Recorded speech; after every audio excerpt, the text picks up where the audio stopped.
समन्ता चक्रवालेषु अत्रा गच्छन्तु देवता सद्धम्मं मुनिराजस्य सुनन्तु सग्गमुखदं धम्मस्सवන कालो अयं भदन्ता धम्मस्सवන कालो अयं भदन्ता धम्मस्सवන कालो अयं भदन्ता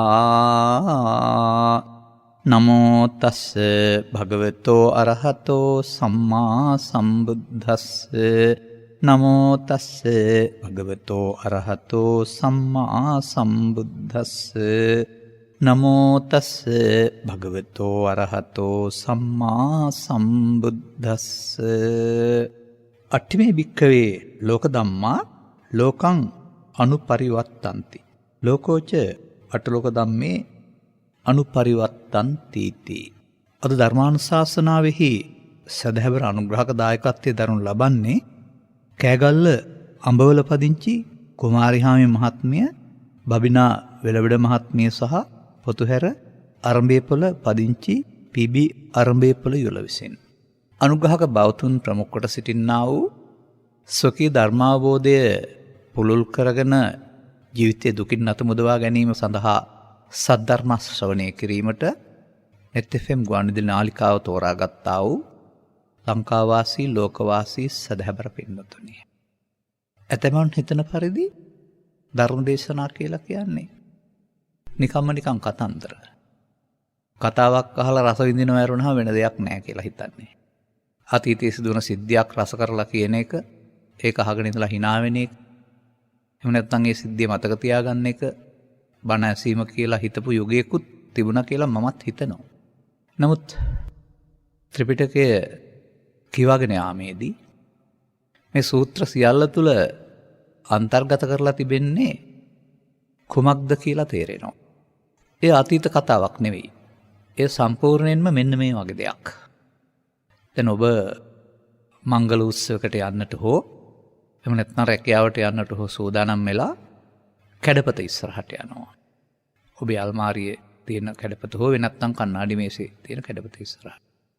ඔබ ගිහින් කැඩපතට එවි බලනවා. ඔබ යන්නේ කැඩපත බලන්නද? ඔබේ අදපළදු හොයාගන්නද? ඔබට ඔබ දකින්න බෑ වෙනත් විදිහකට කැඩපත තුලින් ඔබට ඔබ පේනවා. එතකොට ඔබ පෙනෙන නිසා නේද ඔබ අදපළදු හදාගන්නේ. ඔබ කවදාද තේරුම් ගන්නේ සූත්‍ර දේශනා කියලා කියන්නේ ඔබ තේරුම් ගන්න පුළුවන් කැඩපතක් කියලා. සම්පූර්ණයෙන්ම මේ සූත්‍ර දේශනා කියලා කියන්නේ ඔබේ ජීවිතවල අවුල සහ නිර්වුල පැහැදිලි කරන මාර්ගයක්. බලන්නේ එහි ශ්‍රියාව කැඩපතට එබීලයි කියලා කියන්නේ. අනේ වගේ මේ සද්ධර්මයේ නැමැති සූත්‍ර දේශනා නැමැති කැඩපතට එබිලා ඔබ ළඟ තිබෙනා වූ අඩුපාඩු හොයාගන්න. දැන් කැඩපතට එබිලා බලපුවාම මූණේ පවුඩර් වැඩි නම් හදා ගන්නවා. කෙස් රොදක් එහෙම වෙලා තියෙනවා නම් හදා ගන්නවා. ටයි එකේ ගැටේ වැරදි නම් හදා ගන්නවා. අර වැරදිනේ හදාගන්නේ. වැරදි හදා ගන්නට කැඩපත බැලීම වගේ මිනිසාගේ ජීවිතය දුක විසින් ආක්‍රමණය කරන්නේ මොන කාරණයක් නිසාද කියලා මේ සූත්‍ර දේශනාවල පෙන්වලා තිබෙනවා. අනතුරු ඔබට තිබෙන්නේ ඔබ ළඟ පවතිනා වූ අඩුපාඩුව සකස් කරගෙන නිර්වුල් වෙන එකයි. මේක ඉහාත්ම වශයෙන්ම මේ දෙපැත්තම සිදු වෙනවා. බුදු සමය නොදැන මිනිසා ගත කරන ජීවිතය තුළ මිනිසාට සිදුවෙන දේ පිළිබඳව තථාගතයන් වහන්සේ පරිහාන ධම්ම සූත්‍රයේ සඳහන් කළා තියෙනවා. පරිහාන ධම්මං වෝ භික්ඛවේ දේසිස්සාමි. මේ ධනයෙන් කොලේ නෙලෙන් පෙරහීමක් නෙවෙයි. මේ පරිහානිය කියන්නේ ජීවිතය දුකටපත් වීමට. අපරිහාන ධම්මංච කියන පදේ වළංගු වෙන්නේ සද්ධර්මයේ තේරුම් ගත්තයින් පසුව අර දුකින් ඉවත් වීම සඳහා. මිනිසා තේරුම් ගන්න සදහම් නොදන්නා සමාජය තුළ මිනිසා ජීවිතයේ දුකක් හදා ගන්නවා. සදහම් වටහාගෙන අනුගමනීය ප්‍රතිපදාවක් තුළින් මිනිසා ජීවිතය තුළ දුකින් මිදෙනවා. එතකොට දුකත් ජීවිතය තුළ මිදීමත් ජීවිතය තුළ. ජීවිතය දුකයි නෙවෙයි, නොදන්නකම නිසා ජීවිතය දුක ආක්‍රමණය කරනු ලබනවා. එයින් මිදෙන්න පිළියම උපන් මිනිසාට, ජීවත් වෙන මිනිසාට ස්වකීය දැනුම් සම්භාරය තුළින් ලබා ගන්නට බෑ. ඒ ප්‍රමාණවත් නැහැ. සාමාන්‍යයෙන් මේ දුක පිළිබඳව විග්‍රහය ත්‍රිපිටකයේ සඳහන් කරනු ලබන්නේ ආකාර දෙකකට. එක සමාජගත දුක සහ චිත්තසංතානගත දුක කියන වචන දෙක යටතේ තමයි විග්‍රහ කරලා තිබෙන්නේ. ඒක එහෙම කිව්වට තේරෙන්නේ නැත්නම් මෙහෙම හිතන්න. ජලය, විදුලිය, දුරකථන, මහා මාර්ග, නිවාස, රැකියා නැතිකම, ආහාර ඉවහලයාම ආදී මේ කාරණා නිසා මිනිසා අසහනයටපත් වෙනවා. ඒක තමයි සමාජගත දුක. එතකොට පාලනය කරන ප්‍රජයක් මගින් මේවට යම් යම් පිළියම් ලබනවා. දෙනවා. 100ක් නෙවෙයි 10ක් 15ක් 20ක්. ඔය පාලකයාට පුළුවන්කමක් තිබෙන්නේ ඔබේ සමාජගත දුක සංසිඳවන්න පමණයි. මුළු දුකෙන් 16න් එකයි සමාජගත දුක. ඊටු ටික චිත්තසංතානගතව පවතින්නේ.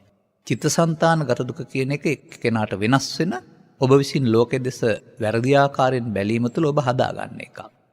හදාගන්න එකක් බැවින් ඒනොත් නිදහස් වෙන්න පුළුවන්. දැන් හොඳ පාලන රටාවක් ආවොත් එහෙම සමාජගත දුක හුඟක් සංසිඳවනවා. අන්න ඒ වගේ තථාගත බුදු පියාණන් වහන්සේ වැනි උත්තමයෙකුගේ මාර්ගෝපදේශකත්වයේ ජීවිතයට ගන්න පුළුවන් නම් අර 16න් 15ක් වන්නා වූ චිත්තසංතානගත දුක අතුරුදහන් කරලා ලබාගත් ජීවිතේ විඳින්න පුළුවන්.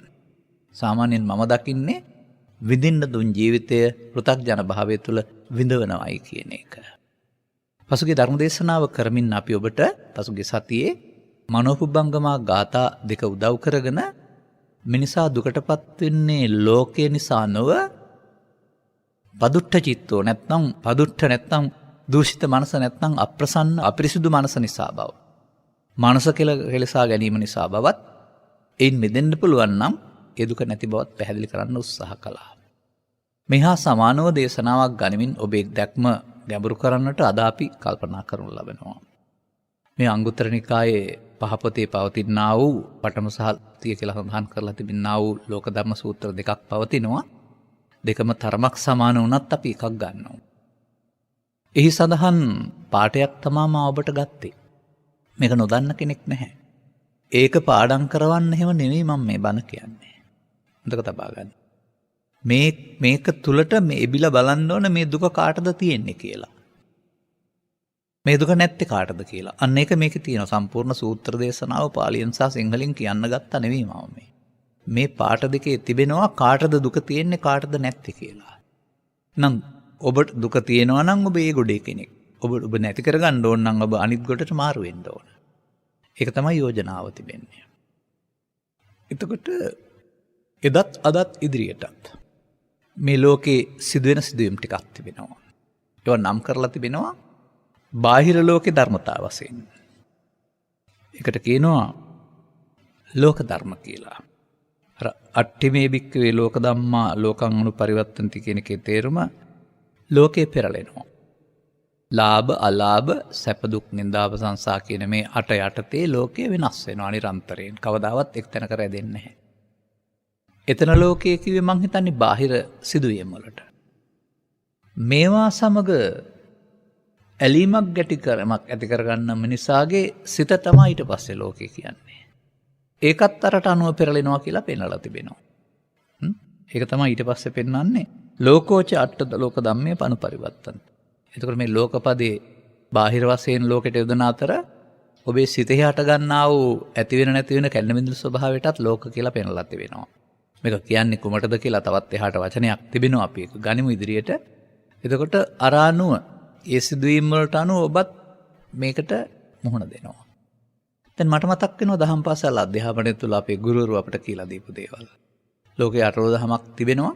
බුදුරජාණන් වහන්සේ අටලෝ දහමට කම්පා වුණේ නැහැ. අපිත් අටලෝ දහමට කම්පා නොවී ඉන්න ඉගෙන ගන්න ඕන කියලා තමයි අපිට කියලා දුන්නේ. මේක ප්‍රායෝගිකව කියන්න පුළුවනි. වචනින් කියන්න පුළුවනි. නමුත් ප්‍රායෝගිකව එහෙම හැමෝටම කරගන්න බෑ. මේක කරගන්න නම් ඔබේ ජීවිතය තුළ කිසියම් ආකාරයක පරිවර්තනයක් වෙන්න ඕන. ඒ ඇඳුමක පරිවර්තනයක් නෙවෙයි. ඔබේ දැක්මේ පරිවර්තනයක්. මෙන්න මේ රහස මේ සූත්‍රය තුළ හංගවා තිබෙනවා. අපි බලමු මොකද්ද වෙන්නේ කියලා. ලස්සන වචනයක් තිබෙනවා. අසුතතෝ භික්ඛවේ පුතුග්ජනස්ස uppajjati ලාභෝපි අලෝභෝපි අසෝපි අයසෝපි නින්දාපි ප්‍රශංසාපි සුඛම්පි දුක්ඛම්පි. සුතෝතෝපිකෝ භික්ඛවේ ආර්ය ශාවකෝ uppajjati ලාභෝපි අලෝභෝපි යසෝපි අයසෝපි නින්දාපි ප්‍රශංසාපි සුඛෝපි දුක්ඛම්පි. අන්නේ පද දෙක කල්පනා කරලා බලන්න. අපි කවුද කියලා පස්සේ හොයාගන්න බලමු. අල්පස්සුත පුද්ගලයාට අශ්‍රුතවත් පෘථග්ජනයාටත් මේ අටලෝ දහමට මුහුණ දෙන්න සිද්ධ වෙනවා. සුතවත් අරිය ශ්‍රාවකයාටත් අටලෝ දහමට මුහුණ දෙන්න සිද්ධ වෙනවා. ඒ කියන්නේ ඒක ලෝකේ තියෙන කාරණයක් නේ. දැන් තථාගතයන් වහන්සේ භික්ෂුන් වහන්සේලාගෙන් අහන්නේ මේ මුහුණ දීමේදී මේ දෙදෙනාගේ මේ දෙපිරිසේ අය අතර මේට දක්වන ප්‍රතිචාරයේ සමානාත්මය විෂමතාවයේ විශේෂත්වයක් තියෙනවද නැද්ද? භික්ෂුන් වහන්සේලාගේ පිළිවෙල ස්වාමීනි භාග්‍යතුන් වහන්සේ ඔබ වහන්සේ මුල් කොටගෙනයි සද්ධර්මයේ පවතින්නේ අපට පැහැදිලි කර දෙන සේක්වා කියලා තමයි ඉල්ලලා තිබෙන්නේ. එහෙනම් අහන්න මම පැහැදිලි කරලා දෙන්නම් කියලා බුදුන් වහන්සේ මෙන්න මෙතන තමයි මේ වෙනස පැහැදිලි කරලා තිබෙන්නේ. අන්න ඒක තේරුම් ගන්න වෙනවා.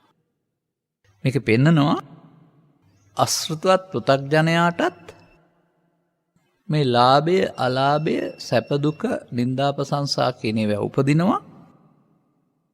ඒවයේ වෙනස් වෙන සුළු ස්වභාවය නොදන්නා පුද්ගලයාට අශෘත පෘථග්ජනයයි කියනවා. ඒ නිසා ඔහු ඒවා සම්බන්ධයෙන් සුඛී ජීවිතයේදී තමන්ට රුචි අරුචි පරිදි ඒවා සමග බන්ධනයක් ඇති කර ගන්නවා. ඒකට කියනවා ඇලීම සහ ගැටීම කියලා. අපි බලමු ලාභයට කවුද අකමැති? ඕන කෙනෙක් කැමති නිසා ඇලෙනවා. අලාභයට අකමැති ඕන කෙනෙක් නිසා ඒකට ගැටෙනවා. ප්‍රශංසාවට කැමති ඇලෙනවා. නින්දාවට අකමැති ගැටෙනවා. යසසට කැමති ඇලෙනවා. ආයසට අකමැති ගැටෙනවා. සැපට කැමති ඇලෙනවා. දුකට ගැටෙනවා. අන්න එහෙම මේ ධර්මතාවය ඇලීම් හතරක් සහ ගැටීම් හතරක් ඔස්සේ මේ ලෝකයා මේ ධර්ම හතර වැළඳ ගන්න සහ ප්‍රතික්ෂේප කරන්න පුරුදු වෙනවා. ළමා කල ඔය අටලෝ දහම නැහැ කියලා මම දැකලා තිබෙනවා. ළමා දරුවන්ගේ මනස දෙස බැලීම තුළ දරුවන්ගේ ක්‍රියාකාරකම් දෙස බැලීම තුළ ඔය මංගල උත්සවයක සතුට අමංගල උත්සවයක දුක මේ කාරණා පිළිබඳව සිනාවී ඉන්නව ඇරුණාම දරුවෝට ඒ ලෝකේ නෑ ඒක. එහෙමනම් එදත් අදත් ඉදිරියටත් මේ ලෝකේ ලෝක ධර්මතා සිදු වෙනවා. අපට ඒවා නවත්තන්න පාලනය කරන්න බෑ. එතකොට බුදුන් වහන්සේ වදාළ ධර්මයානුවගත් කළ අසුත පෘථග්ජනයාට හරියන්නේ පුට්ටස්ස ලෝක ධම්මේහි චිත්තං යස්ස කම්පති.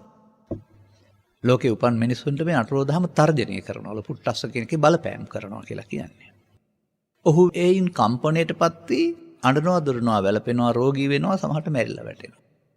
බලන්න එතකොට අසුත පෘථග්ජනයාට අටලෝ දහම දුක් ගෙනත් දෙනවා. ඒකට හේතුව ඒවා සමග ඇලෙන නිසා ගැටෙන නිසා කියන වචනේ මේක පැහැදිලි කරනවා මෙන්න මෙහෙම. තස්ස ලාභෝපි චිත්තම් පරිදාය තිට්ඨති. අලාභෝ අපි චිත්තම් පරිදාය චිට්ඨති. යසෝපි චිත්තම් පරිදාය තිට්ඨති. මෙන්න මේ විදිහට පෙන්නනවා ලාභේ නිමිති කොටගෙන ඇලෙයි. අලාභේ නිමිති කොටගෙන විරෝධය පළ කරයි. ඒකට සාමාන්‍යයෙන් පැහැදිලි කරලා ලබන්නේ අනුරුජ්ජති පටිවිරුජ්ජති. අනුරුජ්ජති ඇලෙනවා පටිවිරුජ්ජති ප්‍රතිවිරුද්ධ වෙනවා.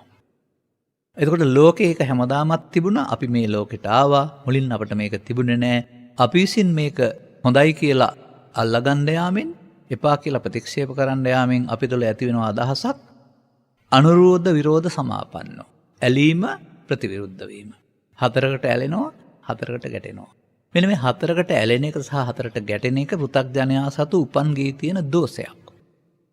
එතකොට මේකෙන් පැහැදිලි කරන්න උත්සාහ කරනු ලබන්නේ අටලෝ දහමේ කම්පාව ගෙනත් දෙන්නේ අටලෝ දහම විසින් නෙවෙයි අසුත පෘථග්ජනයාට තමන් ඇති කරගන්නා වූ ඇලීම ගැටීම නැත්නම් අනුරුද්ධ ප්‍රතිවිරුද්ධ වීම කියලා තුලින් කියන එක. ඒකට හේතුව පෙන්වලා තිබෙනවා. එහි අටලෝ දහමේ ස්වභාවය පිළිබඳව පෘථග්ජනයා දන්නේ නැහැ කියලා තියෙනවා. ඒ වගේම සුතාප්තාපිකෝ බික්ක ආර්ය ශාවකෝ උපජ්ජති ලාභෝ ආර්ය ශ්‍රාවකෙක් වුණ කෙනාටත් මේවා උපදිනවා. ඔහු ඒ වුණාට ඇති හැටින් දන්නවලු ඒවා ලෝක ස්වභාවයන් කියලා. එනිසා ඔහු ඒ සම්බන්ධයෙන් පැහැදිලි කරනවා තස්ස ලාභෝපි චිත්තං න පරිදාය චිත්තති. අලාභෝපි චිත්තං න පරිදාය තිට්ඨති. ඒකෙන් පෙන්නන්නේ ඒක නිසා ඒ සම්බන්ධයෙන් ඇතිවෙන්නා වූ සිත මැඩගෙන සිටීමට ඔහු යටත් වෙන්නේ නැහැ. පරිදාය චිත්තති කියන එකේ තේරුම මේ දෙකෙන්ම ඔහුගේ සිත මැඩගෙන සිටිනවායි කියන එක. දෙවෙනි කාරණයෙන් පෙන්නනවා ලාභේ නිමිති කොට ඇලෙන්නේ නැහැ, අලාභේ නිමිති කොටගෙන විරුද්ධ වෙන්නේ නැහැ. අන්න දැන් ලස්සන වචනයක් හම්බ වුණා. මොකද්ද?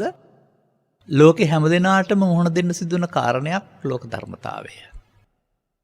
එතකොට ජාතිදරාව්‍යාදි ශෝක මරණයෙන් මිදෙන්න දුකටපත් වෙන්නේ කවුද?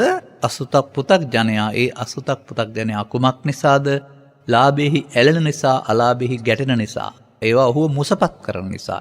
එහෙම නැත්නම් ඔහුගේ සිත ඒවෙන් කම්පිත වෙන නිසා, නැත්නම් ඔහුගේ සිත ඊට යටත් වෙන නිසා. ආර්ය ශ්‍රාවකයාටත් ඒවා හම් වෙනවා. නමුත් ඔහුට ඒවට යටත් වීමක් නැහැ. ඔහු ළඟ ඒ ඇලීමත් ගැටීමත් නැහැ. ඒ නිසා ඔහුට අනුරෝධ විරෝධ නැති නිසා, ඇලීමක් ගැටීමක් නැති නිසා ඉදිරියට පෙන්වනු ලබනවා ඔහු ජාතිජරා මරණ ශෝක පරිදේව වලින් පවා නිදහස් වෙනවායි කියලා. දැන් මේක වෙනම විස්තර කරන්න ගියොත් අපිට වෙනාම කාලයක් ගන්න වෙනවා. නමුත් මේකේ තිබෙන සාරාංශය අරගෙන අපි හොයාගන්න බලන්න වෙනවා. දැන් කුමක්ද මේන් පැහැදිලි කරලා තිබෙන්නේ? සියලු දෙනාටම ලෝකේ දුකයි කියලාද? නැහැ. අටලෝ දහම එදත් අදත් ඉදිරියටත් ලෝකෙ සිදුවෙන කාරණා. වහින එක, පායන එක, ගංගා ගලන එක, කඳුහෙල් කඩා වැටෙන එක, ඒ වගේම නැව්ගිලෙන එක, අහස් යානා වැටෙන එක, බඩු මිල ඉහළ යන එක, පහළ වෙන එක, රෝග හැදෙන එක ආදී කොට ඇති මේ ලෝකෙ සිදුවීම් අඩු වැඩි වශයෙන් හැමදාම සිදු වෙනවා. එතකොට ඒවා සිදු වෙන්න එපයි කියලා අපිට ප්‍රාර්ථනා කළාට හරි සිදු වෙන්නේ නැහැ. අපි ප්‍රාර්ථනා කරන එකක් නෙමෙයි, ඒක සිදුවීමක්. ඉතින් මා දකින්නවා ඔය අපේ වැඩිහිටි පරම්පරාවල හිටිය අත්තලමුත්තල ගාව ඔකට තිබුණා ගැඹුරු ධර්මයක් වටහුනේ නැති වුණාට යම්කිසි ප්‍රතිකර්මයක්. ඒකට සාමාන්‍යයෙන් ගීතේ පවතින්නේ හත්වලාමේ වෙච්ච දෙයට මක් කරන්නද කියලා. මාහලා තියෙන ඕවට මොනවා කරන්නද? ඒ කියන්නේ යමක් සිදුවී පවතිනවා නම් ඒකට අඬන දුරන්නේ වැළපෙන එකේ වැඩක් නැහැ කියන එක තමයි ඒකෙන් පැහැදිලි කරන්නේ. නමුත් මේ තථාගතරු හෙළි කරන දාලා වූ නොඇලී නොගැටී සිටීමේ ධර්මතාවය නොදන්නා කෙනා තමයි අසුතප්පුතග්ජනයයි කියලා කියන්නේ. එහෙනම් මා දකිනවා ලෝකෙට ආවෙන් පස්සේ අසුතප්පුතග්ජන භාවය තුළ නම් දුකින් තමයි වාසය කරන්න වෙන්නේ. පෘථග්ජන භාවය සහ බැඳී පවතිනක් තමා පොතට පිටකොලයසේ මේ දුක කියන කාරණාව. නමුත් එහිම සඳහන් කරනු ලබනවා සුතවත් ආර්ය ශ්‍රාවක බවට පත් වුණෙන් පස්සේ ඒ දුකම නැහැ කියලා. දැන් එහෙමනම් මේ ලෝක ධමයේ සිදුවෙන කාරණාව ද දුක් ගෙනත් දෙන්නේ ඒක බාර ගැනීම සහ නොගැනීමද? බාර ගැනීමෙන් දුක් ගෙනත් දේ බාර නොගන්න පුළුවන් නම් දුකක් නැහැ කියන එක.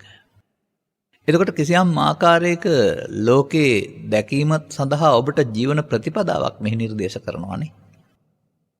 මේකට වෙන්න ඕන මොකක්ද? gedara කරදරයි කියලා සිවුරක් පරවන කෙස් ටික වූගාගෙන කැලේට යන්න ඕනේද? ඇඳුම මාරු කරන්න ඕනේද? ගම අතහැර නගරයට යන්න ඕනේද? නගර රට යන්න ඕනේද? නැහැ.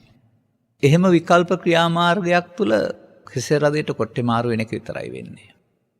කෙටි කාලීනව කොට්ටේ කියන එක සාමාන්‍යයෙන් මාරු කරපුවාම විනාඩි 5-10ක් යනකල් ඊළඟ කොට්ටේ රත් වෙනතුරු හිසේ රදේ දැනෙන්නේ නැහැ. නමුත් හිසේ රදේ තියෙන්නේ හිසේ නම් කොට්ටේ මාරු කරාට පිළියමක් වෙන්නේ නැහැ. ඒ නිසා අටලෝ දහම ලෝකේ තියෙන නිසා ඕකට මූණ දීපුවාම කරදරයි, රූප පේනවා, සද්ද ඇහෙනවා, මේ රූප වාහිනී යන්ත්‍ර දැක්කම ගීත ඇහුනහම ඒ හින්දා මගේ හිත ඇවිස්සෙනවා, මං කැලේට යන්න ඕනේ කියලා අන්න හිසේ රදට කොට්ටේ මාරු කරන අය. මේකේ ධර්ම න්‍යායක් උගන්වනවා. මේ ධර්ම න්‍යාය උගන්වන්නේ මේකේ වැරද්ද තිබෙන්නේ ලෝකේ කියලා නෙවෙයි. ඔබ විසින් නොදන්නාකම නිසා මේවා සමග වැළඳ ගැනීමෙන්, මේවා සමග ඇලීමෙන් ගැටීමෙන් ඔබ දුක හදා ගන්නවායි කියන එක. දැන් බලන්න අර අපි කතා කළ ඊළඟ ගාථාවේ තිබෙනව නේද මේක කියලා? පුට්ටස්ස ලෝක ධම්මේහි චිත්තං යස්ස නකම්පති. අන්න ලෝක ධර්මය ඔබට තර්ජනය කරනවා, බලපෑම් කරනවා. නමුත් කම්පනයක් නැහැ කියලා නේද පෙන්වන්නේ? අශෝකං ශෝකයක් නැහැ. විරජං රජස් කිලිටි නැහැ. කේමං සංසුන්. එහෙම தත්ත්වෙට මිනිසාට පත් වෙන්නට දේශනා කරපු දහමක් නේද මේ බුදු සමය කියන්නේ? එවිට මම අර කියපු වචනේ හරිද? මේ සූත්‍ර දේශනා කියලා කියන්නේ ඔබ පෙන්වන කැඩපතක් කියලා. ඉතින් කැඩපත තුල ඔබ බලා ගන්න ඔබ කම්පා වෙනවද නැද්ද? එහෙනම් ඔබ පෘථග්ජනෙක්. ඒ පෘථග්ජන කියන්නේ ඇයි කියලා හොයලා බලන්න. එහෙනම් අපි තාමත් පෘථග්ජනයිනේ කියා ඉන්න බලන්නේ නැතුව. මේ අසුතවත් භාවය කියන්නේ මොකද්ද? මේක සාමාන්‍ය සමාජයේ බොහෝ ඇසු පිරුතෙන් ඇති කියන අර්ථයෙන් ඔය දැනුවත්කම් වලට පාවිච්චි කරන ලබනවා. නමුත් ත්‍රිපිටකයේ මේක සඳහන් කරන්නේ බුදුවරුන්ගේ දර්ශනය තේරුම් නොගත්. ඒ සුතවත් භාවය කියන්නේ බුදුවරුන් වදාළ පරිදි ලෝකේ බලන් ඉගෙන ගන්න කියන එක. එහෙම නැතුව තම තමන්ට රුචි අරුචි පරිදි ලෝක බලන්න පටන් ගත්තාම මේකේ දැක්ම පටුයි. නොගැඹුරුයි. ඒකට කියනවා අල්පස්සත භාවය කියලා. දැන් මේ පෘථග්ජන භාවය කියන වචනට විරුද්ධ වචනයක් තිබෙනවා ත්‍රිපිටකේ ආර්ය කියලා. එතකොට පැවිදි ඔක්කොම ආර්ය, ගිහි ඔක්කොම පෘථග්ජන කියලා හැම කියන්න බෑ. පුරුෂ ඔක්කොම ආර්ය, ස්ත්‍රී ඔක්කොම පෘථග්ජන කියලා කියන්න බෑ. එහෙම නෙමෙයි ඒක බෙදෙන්නේ. තථාගතවරු වදාළ ධර්ම කරුණු තේරුම් ගත්ත පුද්ගලයා ස්ත්‍රී හෝ පුරුෂ ගිහි හෝ පැවිදි ආර්ය පරපුර බවට පත් වෙනවා. තේරුම් ගන්න බැරි පුද්ගලයා අනාර්යවත් පෘථග්ජන භාවයට පත් වෙනවා. නිසා මේ ලෝකෙට ආවා නම් මේ ලෝක ස්වභාවය හැමුවේදී අඬන්නේ දොඩන්නේ වැළපෙන්නේ නැතුව ඉන්න මොකද්ද කරන්න ඕන? අසෘතවත් පෘථග්ජන භාවයෙන් මිදී සෘතවත් අරිය ශ්‍රාවකෙක් බවට පත් වෙන්න සිද්ධ වෙනවා.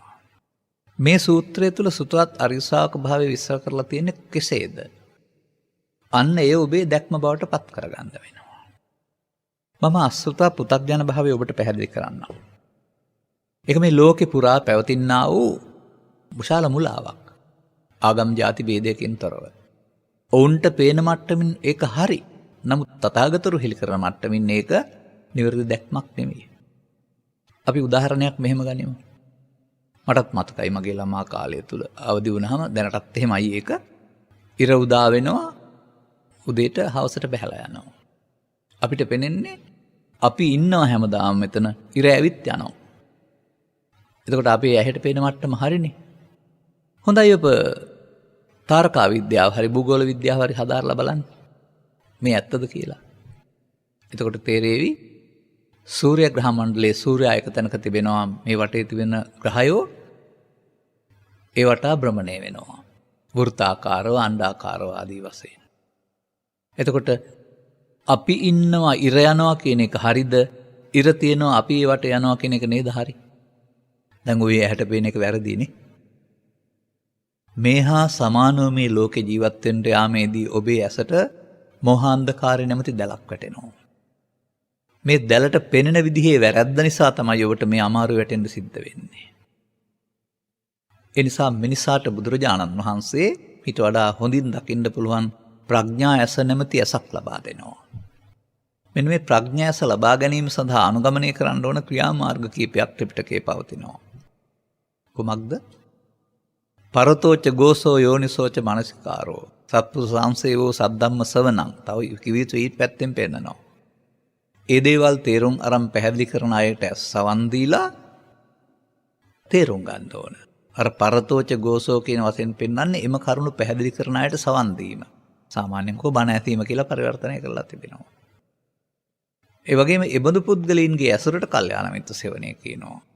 මේ ත්‍රිපිටකයේ කල්යාණ මිත්‍ර සේවනය එයයි. ඔබ නම් ඉතින් ඔය ගෙදර දොර වහලා ගියාම ගෙදර බලා ගන්න කෙනාට, සතෙකුට කන්න දෙන කෙනාට, අතමාරුවක් දෙන කෙනාට කල්යාණ මිත්‍රයා කියලානේ පාවිච්චි කරන්නේ. ඒක සම්මතයට තියාගන්න අපිට එරෙහි වෙන්නේ නැහැ. නමුත් මම එරෙහි වෙන තැනකුත් තිබෙනවා. කුමක්ද? ඔය සමහර අය මම අහලා තියෙනවා ඔය බීමත් වෙන්න ගෙදරින් යන්න සතයක් නැතුව ඉන්න වෙලාවට කවුරු හරි නිකන් අරන් දුන්නොත් එහෙම වියදමක් නැතුව එයාටත් කියනවා උඹ නම් මචං කල්යාණ මිත්‍රයෙක් කියලා. බුදු සමයේ වචන වලට අපහාස කරන්න එපා මෙහෙම. බුදු සමයේ කල්යාණ මිත්‍රවරු කියලා කියන එකේ තේරුම තමන්පත් වුණ දුකින් මිදෙන්න මඟ කියා දෙන්නා වූ ආර්ය පුද්ගලයෝ. ඒ අයගේ ඇසුර තමයි කල්යාණ මිත්‍ර සේවනය කියලා කියන්නේ. අතට තබා ගන්න. එහෙමනම් අපි මේ පෘථග්ජන භාවය කියන එක විවරණය කරගන්න බලමු. ඔබයි වචන විතරනේ දාන්නේ. මම එහෙම කියන්නම්. ලෝකෙ හැමෝටම පේන හැටි මේ. මෞකසෙන් බිහි වෙනවා කුඩා දරුවෙක් විදිහට. ස්වභාවයෙන්ම ස්ත්‍රී හෝ පුරුෂ. වෙන භාෂාවක් රටක් ජාතියක් ආගමක් නැහැ. අනතුරුව තමයි මව්පියන් කතා කරන භාෂාව, ජීවත් වෙන රට, මව්පියන්ගේ ආගම බවට පත් වෙනවා තේරම පිටින් ගන්න දේවල්. ලදරුවා ළමයෙක් වී, තරුණයෙක් හෝ තරුණියක් වී රැකියාවක් අරගෙන විවාහ වී, අම්මෙක් වී, තාත්තෙක් වී, දරුවන් හදා වඩා විශ්‍රාම ගොස් ආච්චි සීයා කෙනෙක් වෙලා මිය යනවා. මේ හැට පේන හැටි. උදේ පායපු ඉර හවසට බහැලා යනවා වගේ ජීවිතේ ළමා කාලින් පටන් අරගෙන මරණින් අවසන් වෙනවා. එතකොට ජීවිතේ එකක්. කවුද? ඔබ. ඒ මව්කුසින් බිහි වුණ කෙනා ඔබ යා මිය යනවා. මේ තමයි ඔබේ මම. ලෝකෙ ඔක්කොගේම මම ඒක තමයි. ඇහැට පේන විදිහට. නමුත් සැබවින්ම මේ එහෙම එක්කෙනෙක්ද? මෙහෙම දකින්න එක තමයි අසුත පුතග්ජන භාවය කියලා කියන්නේ. දැන් ඔබ කතා කරන්නේ ඔබේ නම ඇහුවොත් අහවලායි කියලා කියනවා. ඔබට ඊට එහා පැත්තට බුදු සමයේ ධර්ම කරුණු විග්‍රහය හැදෑරුවේ නැත්නම් ඊට වඩා හදයක් පේනවද? නැහැ. එතකොට අන්න ජීවිතේ එකක් වශයෙන් සලකන එක ඒ ස්ත්‍රියෙක් පුරුෂයෙක් ගිහියෙක් පැවිද්දෙක් ආදී වශයෙන් සලකන එක තමයි මේ අල්පස්සුත භාවය. මේ අල්පස්සුත භාවය තුල අර අටට මුහුණ දෙන්න තේරෙන්නේ නැහැ, මිදෙන්න තේරෙන්නේ නැහැ. එහෙනම් බුදුන් වහන්සේ ඔබගේ දැක්ම වෙනස් කරනු ලබනවා. ගැඹුරු දැක්මක් බවට ඇති කරනවා. බලමු අපි. මේක පෙන්නනවා මම මේ වචනේ පෙන්නන්නම් ඔබට ඉස්සරහට. මෙහෙමයි මේක පෙන්නන්නේ. උන්වහන්සේ පළමුව බෙදනවා මෙන්න මෙහෙම මේ. මහණෙනි මේ කය නම් අවුරුදු 60ක් 70ක් 80ක් තිබෙන නිසා කයේ පුද්ගලයෙක් ඉන්නවා කියලා ගත්තත් කමක් නැහැ. ඒක හරි එහෙම කියලා කියන්නේ නැහැ. ඒක කිසියම් සාධාරණත්වයක් තියෙනවා කියලා පෙන්නන්නේ. පුද්ගලයා කියන්නේ කයයි සිතයි දෙකම කියලා වදාරනවා. ඉති මනෝ ඉති චිත්ත ඉති විඥානය. මාන්නේ මනස සිත විඥානයයි කියනු ලැබේද ය මොහොතක් පාසා වෙනස් වෙන බව කිය යුතුය. නාහම්බික්කේ අඤ්ඤං ඒක ධම්මම්බි සමනුපස්සාමියං එවං ලහු පරිවත්තං ඇති දං චිත්තං. මොකද පේන ලහු වේගයෙන් පරිවත්තං වෙනස් වෙන එක. මහණෙනි මම වේගයෙන් නැසෙන දෙයක් සිත තරම් දකින්නේ නැහැ. ඒකට උපමාවක්වත් ලෝකේ කරන්න බෑ. දැන් ඔබ හිතනවා සිත තියෙනවා මව කුසෙන් බිහිවුණු තැන් පටන්. දුන්වහන්සේ වදාරනවා ඒක වේගයෙන් නැසෙනවා උපමාවක්වත් කරන්න බෑ කියලා. කැලේ උපමාවකුත් තරම් පෙන්නනවා. යම්සේ වඳුරෙක් නැත්නම් රිලෙවෙක් එක අත්තක ඉඳලා අනිත් අතට පනිනවා. එතකොට හිටපු අත්තේ නැහැ. ඒක අතෑරලා අනිත් එකට පනින්නේ. ඒකෙන් තවත් එකට පනිනවා. වඳුරෙක් අත්ෙන් අත්තට පනින්නාසේ ඔබේ සිත සිතෙන් සිතට යනවා කියලා පෙන්නන්නේ. ඔන්න ටිකක් දැනුවත් වුණා අපි. තව ටිකක් දැනුවත් වෙනවා. සිත උපදින්නට ඔබට ස්ත්‍රී පුරුෂ ගිහි පැවිදි ભેදෙන්තරව තැන් 6ක් දීලා තියෙනවා. ඇහෙන්, කනෙන්, නාසයෙන්, දිවෙන්, කයෙන් සහ සිතෙන්. මේවට හමු වෙන කාරණා නිසා බාහිර ලෝකේ තියෙන දේවල් ඒක සකස් කරලා තියෙන්නේ බාහිර ලෝකේ ආකාර පහකින් ලෝකේ හඳුනා ගන්න ඕන නිසා තමයි ඔබ ඇහ කන නාසය දිව පහකින් සකස් කරලා මෙලොවට ගේන්නේ. ඔබ ඇසෙන් රූප බලනවා කනෙන් ශබ්ද අහනවා කියලා කතා කරන මේ කතා කිරීමේ ඇත්ත සිද්ධිය ඔබට ඇස කන නාසය දිව කළ දොරවල් පහක් තියෙනවා. ඒකට සිත පිහිටනවා. ඇස රූප විඳින්නේ නැහැ. ඇසට පුළුවන් රූප ගොදුරු කරගන්න විතරයි. කනට පුළුවන් ශබ්ද ගොදුරු කරගන්න විතරයි. මේකේ පිහිටන සිතට කියනවා ඇසේ චක්කු විඥානය, කනේ සෝත විඥානය, නාසයේ ගාන විඥානය, දිවේ දිවහා විඥානය, කයේ කාය විඥානය, බාහිර උදව්වෙන් විඥානය කියන්නේ හඳුනන සිත පහළ වීම කියන එක. ඒ වගේම කල්පනාවෙන් එන එකට මනෝ විඥානය. එතකොට දැන් ඔබ කියලා කියන්නේ ඇසේ කනේ නාසයේ දිවේ කයේ සිතේ හය පොලක එකතුවක්. ස්ත්‍රී පුරුෂ භාවයක් තිබෙනවද? දීපැවිදි භාවයක් තිබෙනවද? එය නිරන්තරයෙන් ඒ මොහොතේ හටගෙන නැසෙන්න පමණයි දීලා තියෙන වරම. ලහු පරිවත්තං. දැන් එතකොට සිත තියෙන දෙයක්ද? සිත බාහිර දේවල් හඳුනා ගැනීම සඳහා බාහිර දේවල් හමු වෙනකොට සිතේ හට ගන්න දෙයක්. අම්මය, තාත්තය, අව්වය, වැස්සය, සුළඟය, තිත්ත රසය පැන්න. එහෙම හඳුනා ගන්න ඕනනේ. නමුත් මෙතන තවත් කාරණයක් තියෙනවා. මෙහෙම හඳුනාගත්තාම ඊට පස්සේ බාහිර ලෝකේ නැතත් නිින්ද ගියාම හීන පේනකොට මේ බාහිර ලෝකේ වගේම අවුව වැස්ස පින්න ඉරහඳ යුද ජයග්‍රහණ පරාජය සේරම තියෙනවා හීන ලෝකේ. ඔබ හීන දකින්න අයනේ. කල්පනා කරලා බලන්න. මංගල උත්සවයක සිරිය නැද්ද කියලා මගුල් ගෙදරක ගියාපුවාම අවමගුල් උත්සවයේ දුක නැද්ද කියලා මරණයකට සහභාගී වුණොත් එහෙම. හොඳයි එහෙම දුකින් අඬ අඬ ඉන්නේ නැද්ද? සතුටින් ප්‍රීති වේමින් අප්පටි ගසා ඉන්නේ නැද්ද? අවදි වුණොත් එහෙම ඔබ මොකද කියන්නේ? අනේ මම ඇත්ත ලෝකෙ නෙමෙයි ඉඳලා තියෙන සිහින ලෝකෙනේ කියන්නේ. ඔබ කොහොමද මේක තේරුම් ගන්නෙ? අර බුදුරජාණන් වහන්සේ වදාළ පරිදි තේරුම් ගන්න. ඔබ මේ දැක්කේ ඔබේ සිතට ආපු දේ. කල්පනා වෙනවා සිහින පේනවා කියන්නේ බාහිර උදව්වක් නැතුව සිතට එන දේ පේනවා. දැන් මේ ලෝකේ බාහිර ලෝකෙද තියෙන ඔබේ සිතේද? හොඳයි ඒක කොහෙන්ද හැදුනේ? ඒක මෙහෙන් ඔබ හොඳයි නරකයි හතුරුයි මිතුරුයි ලාභයි අලාභයි කියලා බෙදා හදාගෙන වෙන් කරගත්ත නිසා ඇලුණු නිසා ගැටුණු නිසා බාහිර ලෝකේ සිදුවීම් වලට අනුව ඔබේ සිතේ ලෝකයක් හැදෙනවා. අන්න බාහිර ලෝකේ තමයි අර ඉස්සල් ලෝකං අනුපරිවර්තති කියලා කියන්නේ. අර බාහිර ලෝකේ අටලෝ දහම. ඒ අනුව සිතේ පෙරලන එකට තමයි අර ඊට පස්සේ ලෝකයේද මේ ලෝකේ අනුව පෙරලෙනවා කියලා කියන්නේ. දැන් අපිට මොකද වෙලා තිබෙන්නේ? මේ බාහිර ලෝකේ සමග අපි පෙනෙන මට්ටමින් ද්‍රව්‍ය සංඛ්‍යාත බන්ධනයක් නොතිබුණාට බැඳීමක් ඇති කරගෙන. ලාභය, අලාභය, සැප, දුක, නින්දාව, ප්‍රශංසාව, යසායස. මේ බැඳීමේ තියෙනවා කැමැති හතරයි අකමැති හතරයි. දැන් මේකට ආගමක් තියනවාද?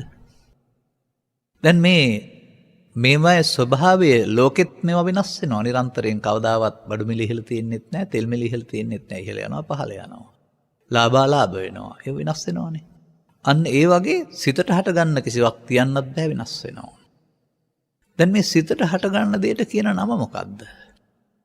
ඇහෙන් කනට, කනෙන් නාසයට, නාසයෙන් දිවට, දිවෙන් කයට සිත වෙනස් වෙනවා. එහෙම උගන්වන්නේ බුදු සමය.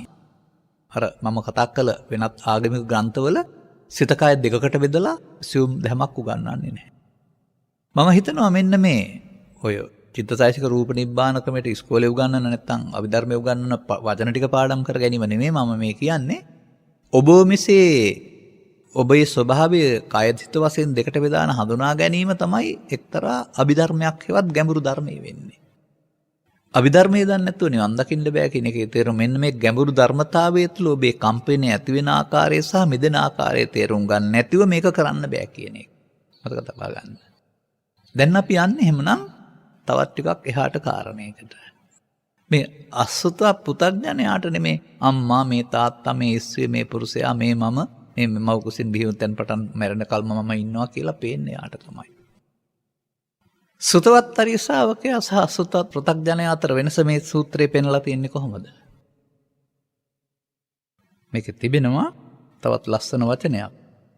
ඒ තමයි අලුත් වචනයක් හඳුන්වා දී තිබෙනවා රූප වේදනා සංඥා සංකාර විඥාන කියලා. පහ. ඔබ මේක පාසල් අධ්‍යාපනයේ අභිධර්ම ඉගෙන ගන්න ඇති. ඒ ඉගෙන ගැනීම තුළ නතර වෙලා ඉන්නේ නැතුව මෙන්න මේක බලන්න පොඩ්ඩක්. මොකද මෙන්න මේ ස්කන්ධ පංචකය පිළිබඳව නොදන්නා පුද්ගලයා ස්කන්ධ පංචකයට එන දේ මගේ මම මගේ ආත්මකට ගන්නවාලු ඒකල දුකට හේතුව ඒක පෘථග්ජන භාවය කියනවා. ආර්ය ශ්‍රාවකෙක් බවට පත් වෙන්න ස්කන්ධ පංචකය හඳුනාගෙන ඒක මමත්වයෙන් ගැනීමෙන් මිදෙන මාර්ගයට යන්න ඕනෑලු. අනෙකට දුකින් මිදෙන මඟ පවතින්නේ ස්කන්ධ පංචකයේ ආත්මකට ගැනීම තුල නෙමෙයි, ස්කන්ධ පංචකයේ ආත්මකට ගැනීම මිදෙන මඟක් ගැනීම තුල. මේ පරිවර්තනය ඔබට අම්මා හෝ තාත්තා හෝ ගුරුවරයෙක් කරලා දෙන්නේ නැහැ. මේ ඔබ කරගන්න ඕන. අන්න දැන් සුතවතා කියලා කියන්නේ. සුතවතා කියන්නේ ධර්ම ශ්‍රවණය කරනවා කියන කාරණාව. ඔබ එහෙනම් බුදුන් වහන්සේ වදාළ පරිදි මේ අපතුල සිදුවෙනා වූ සියුම් ධර්මතාවයේ තේරුම් ගන්න ඕන. ලෝකේ තියෙන දේවල් හඳුනා ගන්නට අපි තුල පහළ වෙන්නේ ඇස තුල, කන තුල, නාසය තුල, දිව තුල, කය තුල නැත්නම් සිත තුල පංචස්කන්ධයක්. ඔබ එහෙම හිතන්න නැතුව ඇති. ආයත් මතක තියාගන්න එක ලෝකේ හඳුනා ගැනීම සඳහා ඇස තුල, කන තුල, නාසය තුල, දිව තුල, කය තුල, සිත තුල ස්කන්ධ පංචකයක් පහළ වෙනවා. නමුත් එහෙම නෙවෙයි මේ සමාජයේ, මේ සද්ධර්මයේ යට වුණ සමාජයේ මේක හිතන් හිටියේ. මේ පංචස්කන්ධ කියන වචනය ධර්මයේ ඉගෙන ගත්තේ නැති කව මහත්තුරු නැත්නම් ගොවි මහත්තුරු නැත්නම් තවත් තිබඳු ආවතේව කරන අය කයට යොදා ගන්නවා. ශරීරය කියන අර්ථය ගන්න පංචස්කන්ධය කියලා යොදනවා. එහෙම පාඩම් කරගත්තොත් ඔබට බුදු සමයේ ගැඹුරට යන්න බැරි වෙනවා. පංචස්කන්ධය කියන්නේ සමූහයන් පහ කියන එක.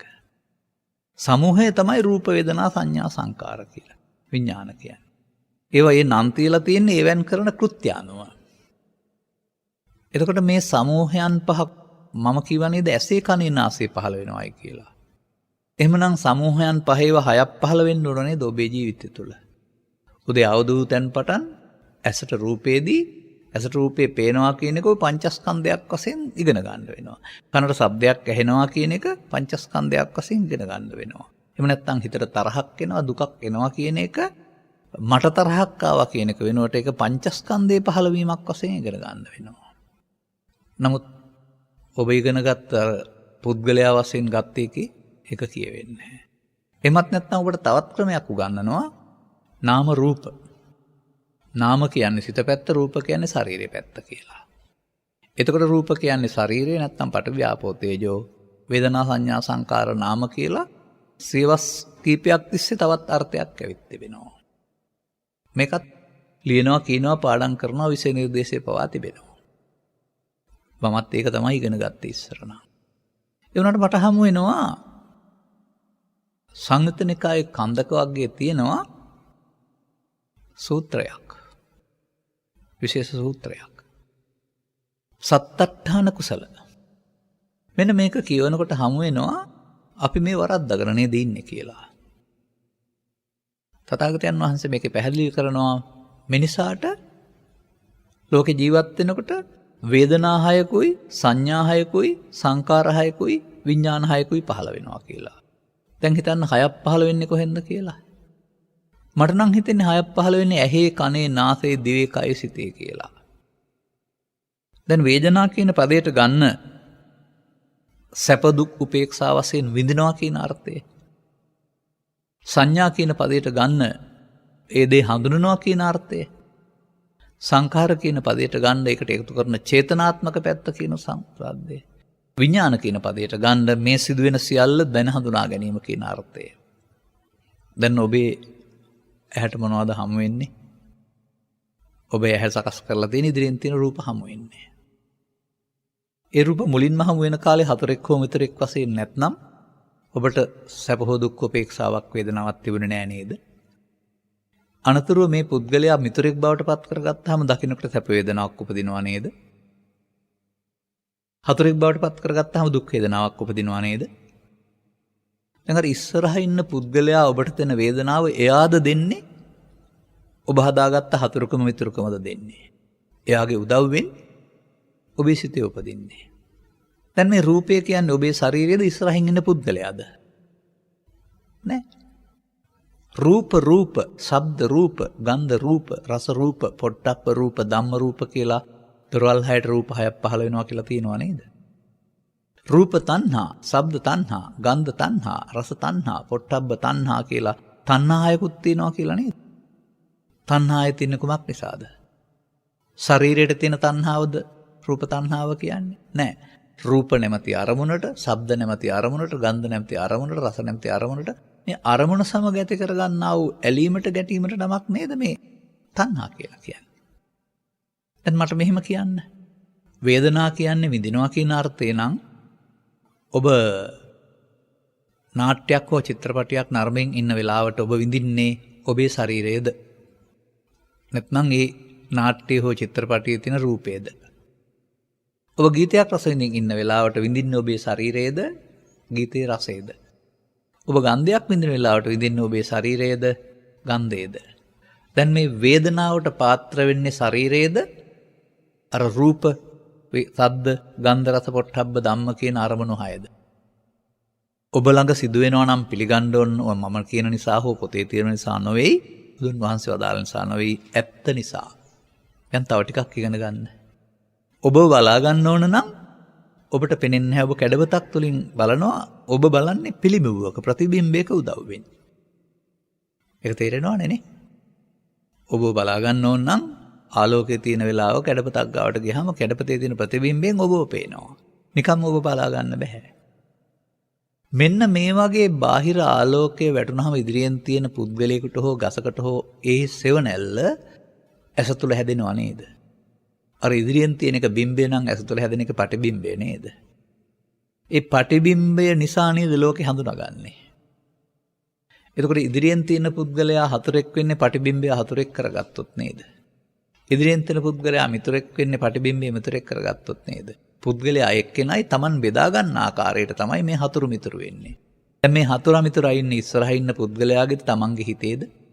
Taman විඳින්නේ ඉස්සරහින් ඉන්න පුද්ගලයාද සැප දුක් උපේක්ෂා වශයෙන් Tamanගේ සිතුවිල්ලද? දැන් රූපය විඳිනවා කියන්නේ ශරීරය විඳිනවද? අරමුණ හතුරා මිතුර වශයෙන් විඳිනවද? දැන් මේක අරමුණ කියන්නේ පඨවි ආපෝ තේජෝද? අපිට දවල්ට කියමුකෝ අපි රූපයක් පේනවා ඉස්සරහින් කියලා. හිණෙන් පේනවා රූපයක්. ඒ හතුරම. දැන් බාහිර කෙනෙක්ද පේන්නේ? ඔබේ සිතුවිල්ල නේද ඔබට හතුර වශයෙන් පෙනුනේ හිණේදී. මිතුර වශයෙන් පෙනුනත් එහෙම නේද? බාහිර ලෝකේ තියෙන දේවල් හඳුනා ගන්නට ඔබ සිතුවිල්ලක් පහල කරගන්නවා. මේ සිතුවිල්ල හතුරු මිතුරු කොට බෙදා ගන්නවා ඔබනේ. ඒ බෙදා ගැනීමට අනුව නේද ඔබට ඇලීම ගැටීම ඇති වෙන්නේ. ඒ බෙදා ගැනීමට අනුව නේද මේ සැප දුක් උපේක්ෂා වේදනා ඇති වෙන්නේ. දැන් ඔබ බාහිර ලෝකේ තියෙන දෙයක් විඳිනවද? ඔබේ හිතේ පහළන රූපේ විඳිනවද? දවල්ට තේරෙන්නේ නැත්නම් නිින්දෙදි බලා ගන්න සිහිනෙන් හීනයක් දැක්කම පොළකින් දැක්කොත් බය වෙනවා. එතකොට ඒ රූපය දුක් වේදනාව. ඒ වගේම රසක් දැනුනොත් රස විඳිනවා. ප්‍රිය කෙනෙක් දැක්කොත් විඳිනවා. ඒ සැප වේදනාව. දැන් සැබවින්ම තියෙන දෙයක් වින්දද සිත වින්දද? ඔන්න අභිධර්මය. මේ ලෝකෙත් එක්කලා අපි සම්මත සම්බන්ධතා පවත්වන්න ඕන. අම්මා වශයෙන් තාත්තා වශයෙන් හඳුනා ගන්න ඕනේ. ඒකට තියෙන ගෞරව ඔක්කොම තියෙන්න වෙනවා. නමුත් මේ බාහිර ලෝකෙත් එක්කලා අපි සම්බන්ධයක් ඇති කරගන්නේ සිතේ පහළ වෙන්නා වූ රූප ශබ්ද රූප ගන්ධ රූප රස රූප පොට්ටබ්බ රූප නිසා.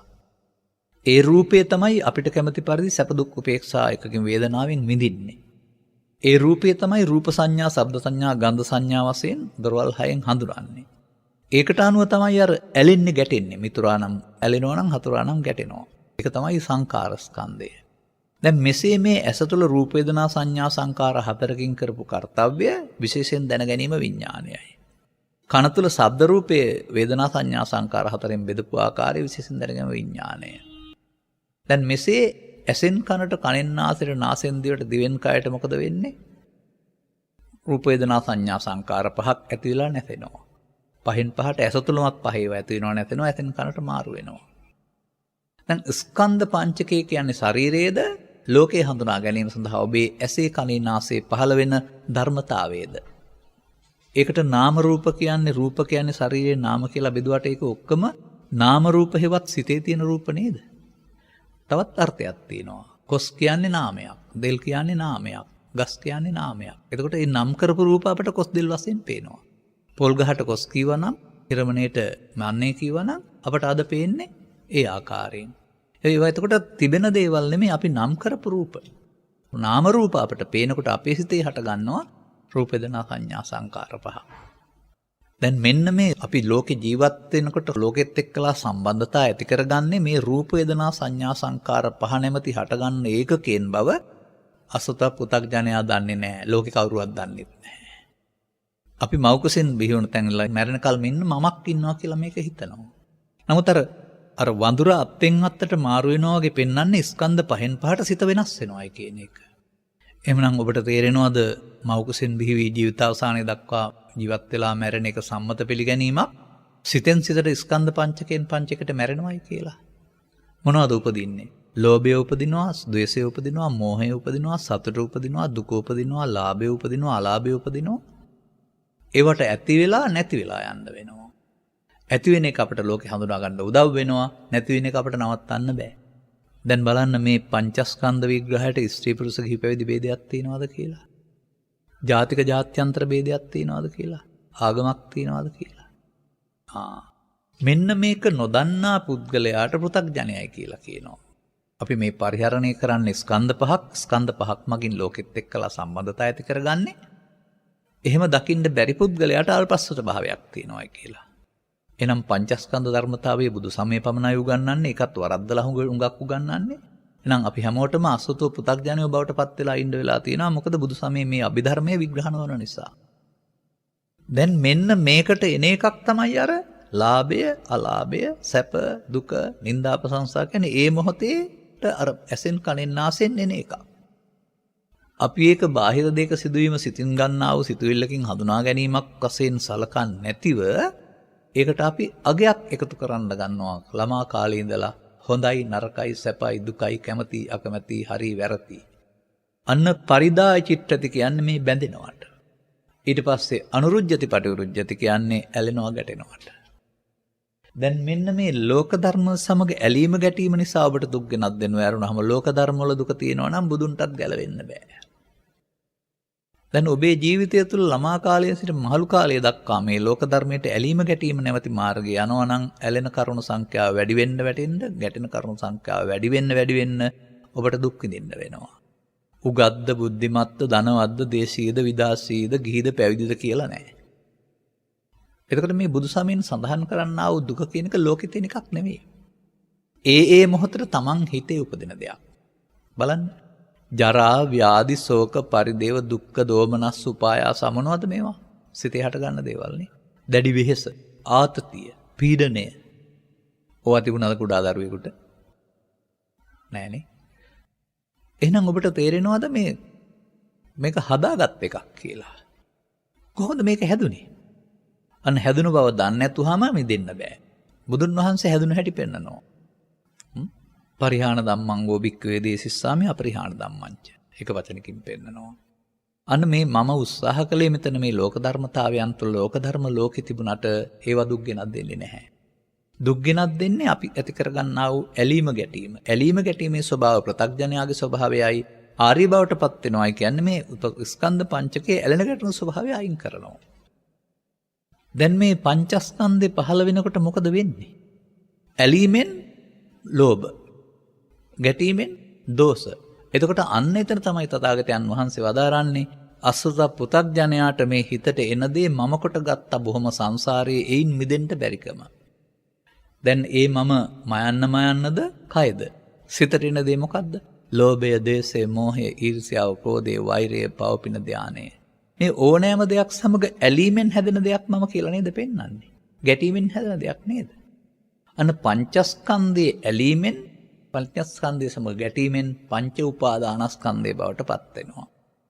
ඇලීමට ගැටීමට කියනවා මඤ්ඤමානය, මම කොට ගැනීම. පංචස්කන්ධයේ දුකක් කියලා බුදුන් වහන්සේ ත්‍රිපිටකයේ කොතනකවත් අදහරලා නැහැ. නමුත් මඤ්ඤමානෝකෝ බික්ඛු බද්දෝ මාරස්ස කියලා තියෙනවා. ඔබ මමත්වෙන් ගත්තොත් ඔබ සසරට සහ දුකට බැඳෙනවා.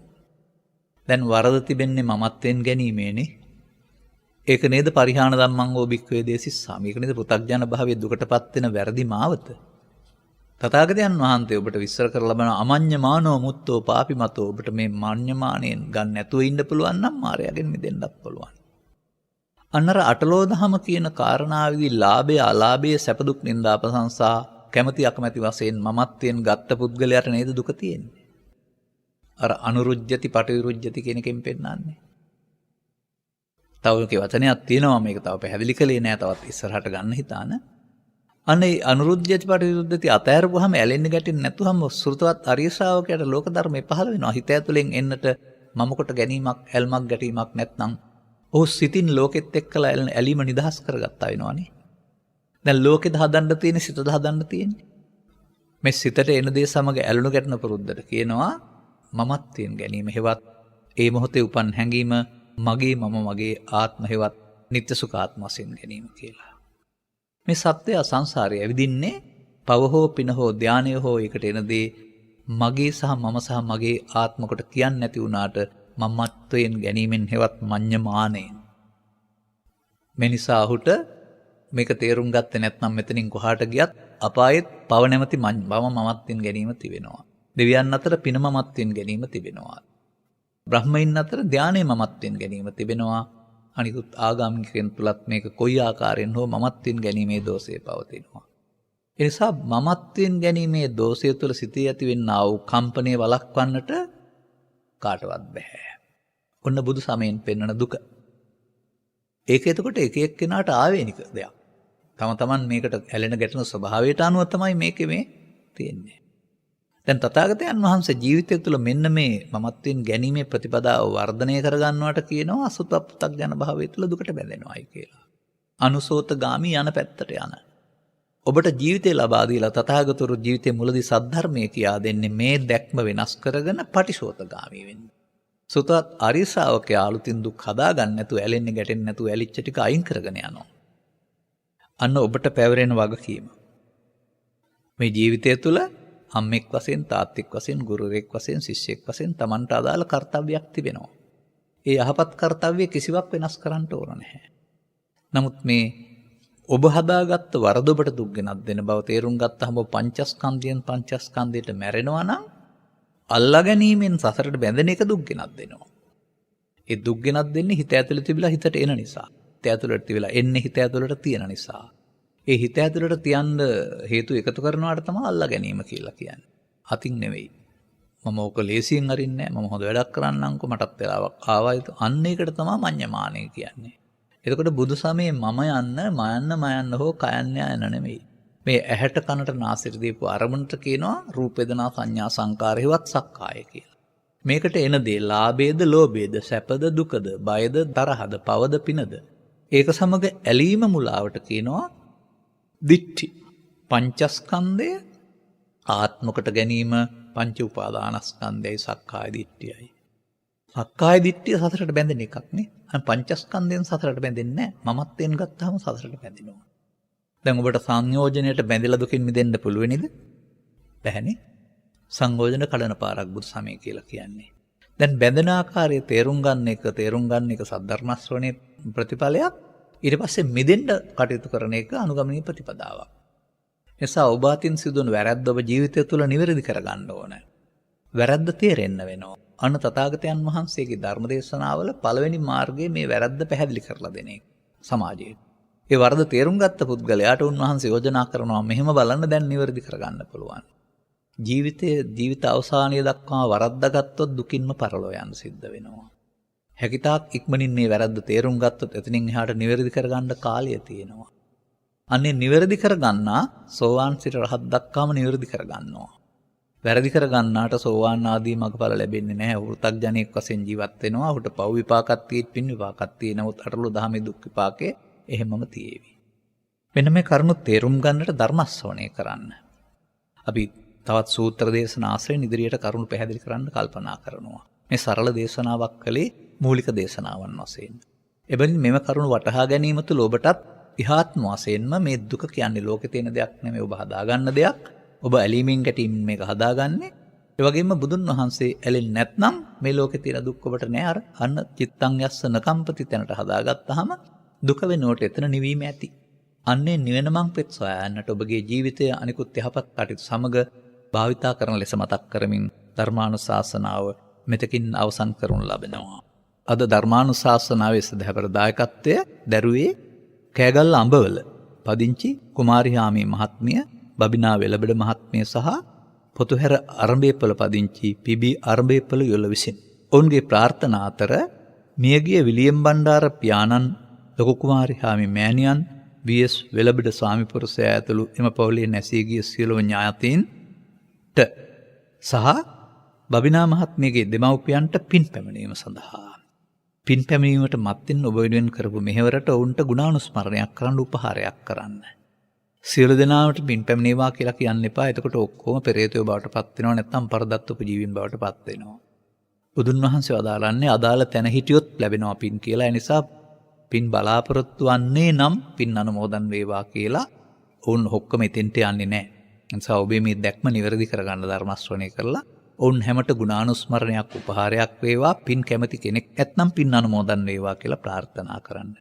බදුල්ල තල්දෙන ජිනදාස දිසානායක මල්ලීට, මිනුවන්ගොඩ උඩුගම අයියාට, අරබේපොළ ලීලාවතී කුමාරිහාමි සුළුමවට, මොළගොඩ අක්කාට අයියාට නිරෝගී සුව සහ දීර්ඝායස ප්‍රාර්ථනා කිරීම සඳහා ඔමෙත්, දුල්මිද, තෙව්මිද, සිනුරී, ඔනාදී, රස්මී, නදීශානී යන මුණුබුරු මිනිවිරියන්ට සුවසිත සමග නිදුක් නිරෝගී සුව සමග අනාගත අධ්‍යාපන කටයුතු සාර්ථක වී යහපත් පුරවැසියන් බවට පත්වේවායි කියන ආශිර්වාදය කිරීම සඳහා, දේශකයන් වහන්සේට මේ භවයේදීම නිවන් අවබෝධය පැතීම සඳහා, දෙවියන්ට පින් කැමති සියලු දෙනාට පින් අනුමෝදන් කිරීම සඳහා මේක දායකත්වයේ දරා තිබෙනවා. ධර්මදේශනාව සඳහා මූලික දායකත්වයේ දරා ධර්මදේශනාව විකාශනය කරවා ගැනීමෙන් ධර්ම ශ්‍රවණයෙන් ලබාගත්තා වූ අවබෝධයෙන් සහ ආනිසංසයන් මත පිහිටා හිතින් සඳහන් කළා වූ සියලු ඥාති වර්ගයා ගෞරවයෙන් සිහිපත් කරන්න. යමෙක් පින් මදව පින් බලාපොරොත්තු ඔබේ ඥාතිත්වය තුළ පින් බලාපොරොත්තු වසත්නම් පින් අනුමෝදන් කරන ජීවිත සූපත් කරගනිත්වා. ජීවිත සූපත් වූ පණින් නිවන් මඟට යන්නේ නැහැ. උන්ට එතනින් මිදෙන දවසකදී යලිත් වතාවක් මිනිසත් බව ලැබී ඒ මිනිසත් බව තුළ අසුත පෘථග්ජන භාවය සහ සුත ආර්ය ශ්‍රාවක භාවය වටහා ගන්න ලැබීම තුළින් පෘථග්ජන භාවයෙන් මිදී ආර්ය ශ්‍රාවකේ බවට පත්වීම තුළ අනුගමනීය ප්‍රතිපදාවක් තුළින් සකල දුක්ඛයන්ගේ නිමාවන්නා උතුම් නිර්වාණයෙන් සැනසෙන මං පෙත් විර කරගන්නට ලැබේවායි ප්‍රාර්ථනා කරන්න. අනුග්‍රහක බෞතුන් වශයෙන් කටයුතු කළ හැමටත්, නම් වශයෙන් සඳහන් කළ හැමටත්, ධර්මදුර හැමටත්, ධර්මාශ්‍රය කළ හැමටත් මේ ධර්මදේශනාවේ පින් වගේම කරුණ අවබෝධය ලැබේවා. ජීවිතය ආරි සත්‍යයට අනුව නිවැරදි කරගන්නට ලැබේවා. වෙනත් දැක්මක් ලැබේවා. ඒ තුළ මෙලොව ජීවිතයේ තවදුරටත් වාසනාවන්ත වේවා. රැකිය ආදී කටයුතු යන ගමන් බිමන් යහපත් අනාගත බලාපොරොත්තු සඵල වේවා. දරුවන්ගේ අධ්‍යාපන කටයුතු සාර්ථක වේවා. රෝග පීඩා දුරු වේවා. පාප මිත්‍රාදී සෙවණයන්ගෙන් වෙන් වේවා. කල්යාණ මිත්‍ර සෙවණේ ලැබේවා. ත්‍රිලක්ෂණ වැනි දහම් කරුණක ගැඹුර, පටිච්චසමුප්පාද නිරෝධ වැනි දහම් කරුණක ගැඹුර අපි ඉදිරියේදී පැහැදිලි කරනු ලබනවා.